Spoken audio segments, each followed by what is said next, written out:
हाँ भाई, क्या हाल है भैया। उम्मीद है आप सब खैरियत से होंगे। हमारी आखिरी उम्मीद जो कि मेडल, किसी भी किस्म के मेडल की थी, वो कल नाकाम हो गई। अरशद नदीम साहब जैवलिन थ्रो में कामयाबी हासिल नहीं कर सके, जबकि उसके बरक्स नीरज चोपड़ा भारत के अच्छी फिटनेस और अच्छे गेम का मुजाहरा किया और वो गोल्ड जीतने में कामयाब हो गए।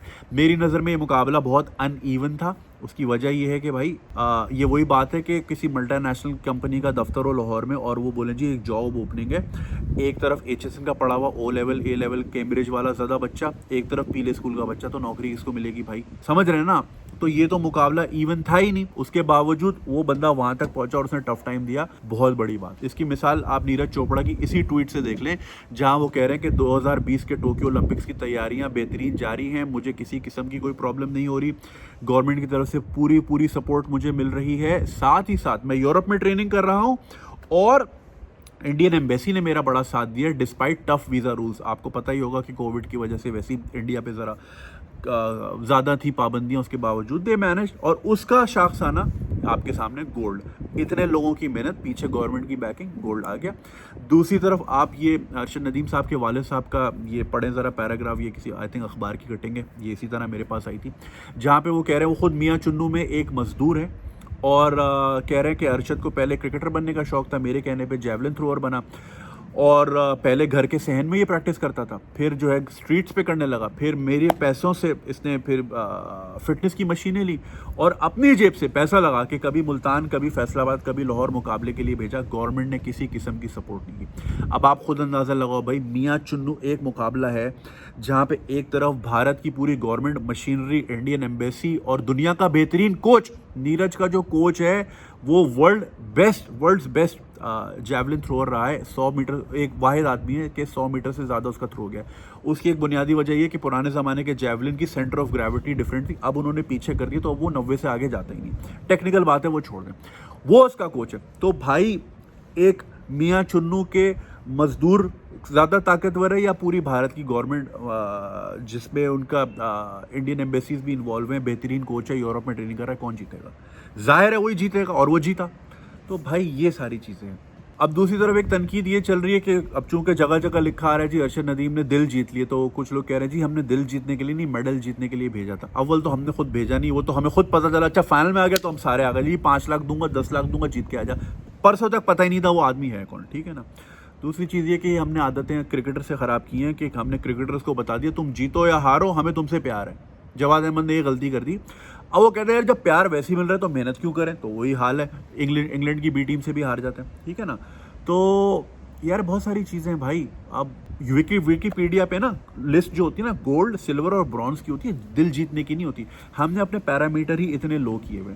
उसकी वजह भी एक ये है यार, हमने बहैसियत कौम हमें कुछ मिला ही नहीं, आटा, दाल, चीनी, घी, और अब लॉकडाउन की कदगने हम फेस कर रहे हैं, तो हमने अपना बार खुद इतना गिरा दिया है कि यार पार्टिसिपेशन के ही पॉइंट ले ले, चल तू वहाँ तक पहुँच गया, इसी चक्कर में चलिए ले ले।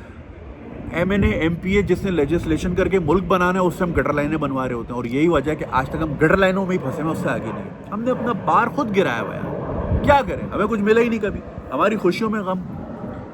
अभी वो देखे ना, वो किसी मिनिस्टर के यहाँ वो घर में शादी थी, फायरिंग से भाई मर गया।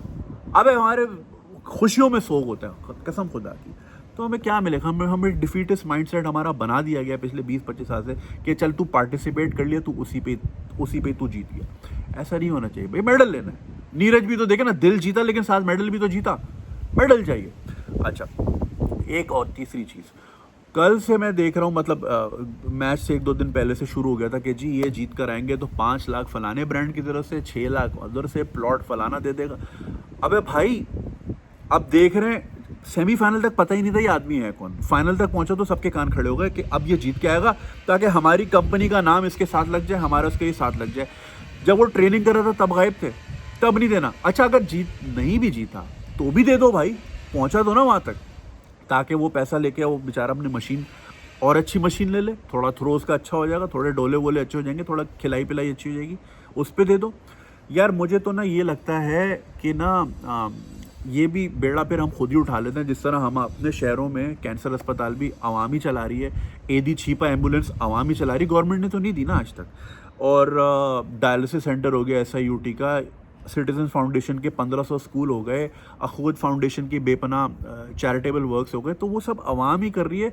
तो मेरे ख्याल से स्पोर्ट्स भी फिर आवाम ही संभाल लेती है, हम ही ले लेते हैं भाई, हम ले लेते हैं। एक काम करते हैं, ये ना हमें फाइनल पे नहीं, हमें कान खड़े होने चाहिए। अच्छा जी जीतेगा तो 5 लाख अभी से निकाल लेते हैं, 5 लाख जो बच्चा ट्रेनिंग कर रहा है 2024 के लिए, क्योंकि भाई इक्विपमेंट आता है बड़ा महंगा। हमारे दोस्त हैं बैडमिंटन के बड़े शौकीन है, वो पता नहीं कौन सी कंपनी का नाम ले रहे थे, कह रहे 1100 रियाल का तो उसका खाली एक रैकेट आता है। तो पाकिस्तान में एक बच्चा खेलने वाला वो कहाँ से अफोर्ड करेगा? तो हम ये ओवरसीज़ पाकिस्तानी हो गए या पाकिस्तान में जो रहते हैं थोड़ा सा अपर मिडिल क्लास, हम मिलके कोई कंसोर्शियम बना लेते हैं। अगले 4 साल हम लग के मेहनत करते हैं। वो वाली नहीं कि जी बेटा फाइनल में पहुंच गई, अच्छा वो आजा बेटा तेरे को प्लाट देंगे, गाड़ी की चाबी देंगे, नहीं। अभी से मेहनत करते हैं, कोई कंसोर्शियम बनाते हैं कि भाई किसी को रैकेट चाहिए ले ले, किसी को नाइकी के जूते चाहिए तू ले ले, किसी को एवरलास्ट के ग्लव्स चाहिए, बॉक्सिंग वाले रॉकी वाले तू ये ले ले, ताकि वो ट्रेनिंग अच्छी कर सके, ताकि उसको ये टेंशन ना हो कि यार मैं बस पकड़ के मियाँ चुन्नू से मैंने मुल्तान कैसे पहुंचना है, फिर बाप से पैसे मांग, ये नहीं। कोई स्कॉलरशिप कोई इस तरह का बना ले जहाँ पे चेक एंड बैलेंस हो।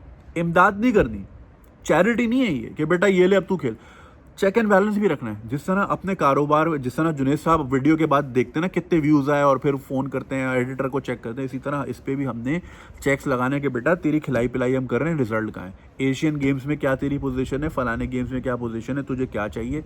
तो जब दे रहे हैं ना तो फिर फीडबैक भी लेना है।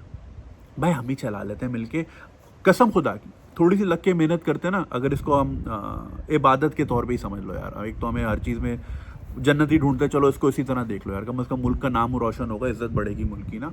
तो कोई उठा लेते हैं हम 4 लोग जो है ना, कोई बैडमिंटन का देख ले, अगले 4 साल उस पर ज़रा चेक एंड बैलेंस लगाए, कौन बच्चा कहाँ से खेल रहा है, किसी को टिकट वीज़ा चाहिए, किसी को होटल का स्टे चाहिए, किसी का हांगकॉन्ग में मुकाबला है, वीज़े की जुगाड़ नहीं है तो किसी एम्बेसी फ़ोन लगा लिया, मतलब जान पहचान, मतलब कनेक्शंस, ताकि ये बच्चे बेचारे ट्विटर पे इस तरह पूछते ना फिरें कि भाई कोई स्पॉन्सरशिप दिला दो या कोई ये ना हो सके।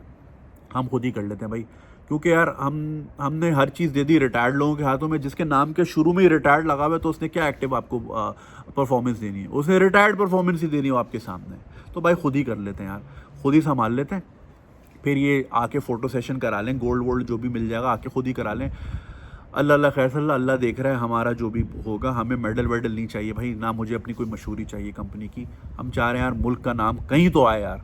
बुरा लगता है यार, वो लिखो ना गूगल पे जाके, पाकिस्तान ओलंपिक मेडल्स, चारों 0 आ रहे होते हैं, 0 0 0 0 ही चल रहा होता है।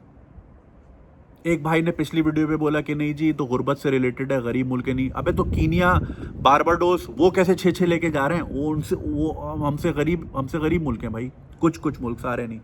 अफ्रीका के इतने मुल्क हैं। अरे भाई पार्टिसिपेशन होती है और थोड़ा सा ना चेक एंड बैलेंस होता है। हमने हर चीज़ पकड़ा दी कि जी आप संभालें, ये संभालें, जो खुद नहीं संभाल सकते अपने आप को, उनको हमने दिया वो संभाल। खल्ली वल्ली यार छोड़ो यार, दिल टूटता है भाई। मेरा कल दिल दुखा यार, कसम से दिल दुखा। बड़ी उम्मीदों से टीवी लगा के बैठा था यार, मैं तो टीवी नहीं देखा इतने साल हो गए, बड़ी उम्मीदों से लगाया था। खुशी फिर भी हुई, चलो एशिया में आया, साउथ एशिया में आया, देखें एक ही जैसी इंडिया की और हमारी जद्दोजहदें एक ही जैसी है, एक ही जैसे मसाइल हैं। खुशी हुई, चलो यार वो थोड़ा सा मेहनत कर रहे हैं, उनके ज़रा गोल्ड वोल्ड और आ रहे हैं। एक आई थिंक उनका जूडो में भी फाइनल में गया है, और इक्वेस्ट्रियन वो जो घोड़सवारी वाला होता है ना, वो भी उनका एक फाइनल में गया है।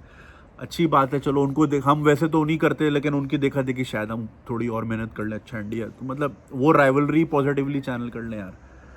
तो भाई फिर खुद ही संभाल लेते हैं गेम्स वेम्स, ठीक है ना। कोई जेवलिन थ्रोअर हम देख लेते हैं, कोई उसकी फिटनेस के ऊपर हम काम कर लेते हैं, हम अच्छा सा ट्रेनर दे देते हैं, अच्छी सी न्यूट्रिशन करा देते हैं, फाइनेंसिंग कर देते हैं।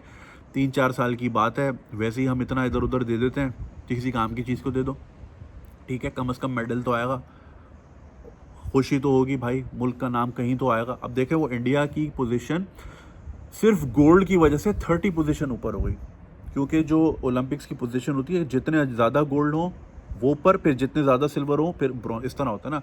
अब इंडिया के पास कुल मिला के 6 थे, सिल्वर और ब्रॉन्ज मिला के, लेकिन पोजीशन नीचे थी। एक सिर्फ गोल्ड आने से 30 पोजीशन अप हो गया, 30 पोजीशन। गोल्ड से बड़ा फ़र्क पड़ता है भाई। तो यार फिर हम खुद ही कुछ कर लेते हैं, हम कोई ग्रुप श्रुप बना लेते हैं यार, खल्ली वल्ली भाई, खुद ही संभाल लेते हैं स्पोर्ट्स। जब सारे एदी छिपा भी हमने ही चलाना है, एम्बुलेंस भी हमने ही चलानी है, ब्लड डोनेशन भी हमने ही करना है, सभी हम कर रहे हैं, टैक्स भी हम दे रहे हैं, सभी हम कर रहे हैं, तो फिर हम गेम्स भी हम कर लेते हैं। क्रिकेट तक हमारी पहुंच नहीं है जी, पीसीबी चलो थोड़ा उसको हॉकी हो गया, ये सारी चीज़ें हो गई, फिर हम खुद ही देख लेते हैं यार। अल्ली वल्ली यार, दिल टूटा पड़ा, बहुत अफसोस हुआ बेचारा। अगर वो जीत जाता तो बहुत खुशी होती। गम अब भी वो नहीं है, खुशी अभी भी है कि हमारा भाई अपने बलबूते पे। और यार मैं आपको एक इम्पॉर्टेंट बात बताऊं, देखें फिटनेस और ये फैसिलिटीज़ का होना, ये सब चीज़ें एक तरफ, कॉन्फिडेंस और बॉडी लैंग्वेज भी बहुत ज़रूरी है। अब देखें, आप इस बात से शायद अग्री करें या ना करें, लेकिन जब हम अपनी औकात से बढ़ के किसी दावत में, किसी बड़े ऊंचे घर की शादी में, या किसी हाई फाई क्लब में, या वेगस के किसी बड़े हाई फाई कसिनो में जाते हैं, तो हम थोड़ा सा ना यूं हो जाते हैं, हमारी बॉडी थोड़ी समझ जाती है कि यार कॉन्फिडेंस ज़ाहिर है हम नहीं है, हम लोगों में इतना एक्सपोजर नहीं है, ठीक है ना। ये हम लोग हैं जो प्रिविलेज्ड हैं, बड़े शहरों के, ट्रैवल कर सकते हैं। अब एक छोटे शहर का बंदा जो है ना, शायद 2-4 एशियन गेम्स में शायद इधर उधर गया हो, वो सीधा टोक्यो के ओलंपिक के स्टेडियम में पहुंच गया। एक तो स्टेडियम, अबे भाई, फट के हाथ में आ जाती है। मैं भी नेशनल स्टेडियम गया था वो PSL की वो बॉल कराने, खाली था। मैं डर गया था कि यार ये कैसे, असद शफीक मेरा दोस्त है, कैसे बैटिंग कर लेते हैं यहाँ पे, और ऑस्ट्रेलिया में कैसे रन्स बना लेते हैं, वहाँ तो 80-80 हज़ार बंदा आते हैं मेलबर्न में, कैसे कर लेते हैं। चलो यहाँ पे ऑडियंस ही थी, मगर देखो अब वो एक बेचारा अकेला खड़ा हुआ था, ठीक है। नीरज के तो फिर दूसरे एथलीट्स थे वो आसपास खड़े हुए थे, उसके एक कॉन्फिडेंस लेवल, ये बेचारा अकेला था। फिर जो है ना, अब ज़ाहिर है गोरियां चड्डियों में घूम रही हैं, नहीं है ना एक्सपोजर एक बंदे का यार, नहीं है एक्सपोजर, बंदा थोड़ा वैसे ही घबरी हो जाता है गोरे वोरे देख के। तो ये चीज़ें आती हैं, बाकायदा ट्रैवलिंग से, एक्सपोजर से आपका झाका जिसको कहते हैं ना खुलता है। अब नीरज ट्रेन ही यूरोप में हो रहा था तो उसका वैसे ही खुल गया हो, समझ रहे हैं ना आप। ये बहुत सारी चीज़ें, छोटी छोटी चीज़ें काउंट होती हैं। और आखिर में एक चीज़ जो मुझे थोड़ी सी मायूब सी लगी, आई अंडरस्टैंड, जो हमारे जैसी अरशद का थ्रो गलत हुआ था और वो नहीं जीत पाया, तो उसके चेहरे पे जो है ना बड़ी वो थी, मायूसी थी। जाहिर है यार बेचारा कहाँ से वहाँ तक गया, उसके चेहरे पे हल्की सी मायूसी थी। उसने पलट के देखा तो कोच की पीठ थी और कोच साहब हमारे जा रहे थे। ये ऐसा मौका होता है, देखो कोच होता है, बाप सम्मान होता है, वालिद की तरह होता है। भी वो रॉकी बिल्बोआ आ रही थी उस दिन टीवी पे, मैं देख रहा था किस तरह वो उसके साथ साथ रहता है। यही टाइम होता है जब आपने सहारा देना होता है, आपने बकअप कर, जैसे औलाद को, आप औलाद अगर गिर जाए, चोट लग जाए, मैच में हार जाए, आप गले ही लगाते हो ना। ये वो मोमेंट था, उसको गले लगाने का था। मुझे बड़ी मायूब लगी वो चीज़ कि हमारा कोच जो थे वो पीट करके जा रहे थे। अब उनकी शायद ज़ाहिर है वो भी खुद डिसअपॉइंटेड होगी, उन्होंने बहुत मेहनत की होगी, I am not denying that, उनका दिल बुरा नहीं होगा, मगर ज़ाहिर है उस मोमेंट में शायद वो चीज़ फिगर आउट नहीं कर पाए, अपने नर्व्स पे काबू नहीं कर पाए कि इस वक्त अरशद मुझे जिन नज़रों से देखेगा, he needs me, he needs reassurance, तो मुझे पीठ नहीं करनी चाहिए। मुझे ये चीज़ पर्सनली तौर पे, अगर मेरे कोई कोच होते तो मुझे ये शायद चीज़ बुरी लगती, मगर ये सारी चीज़ें देखें ट्रेनिंग से ही आती है ना, ट्रेनिंग से, एक्सपोजर से, तो ये चीज़ है। तो यार बस इतनी सी बात करनी थी। खाली जीत के आ जाओ तो 5 लाख रेडी ना रखें, 5 लाख वैसे ही रेडी रखें, 2024 के लिए रेडी रखें। करते हैं बच्चों को ट्रेन। अरे मरने से मरा एक ब्रॉन्ज भी ले आएंगे ना तो हम 40 साल का रिकॉर्ड तोड़ लेंगे भाई अपने मुल्क का। सिर्फ 4 साल मेहनत करनी है।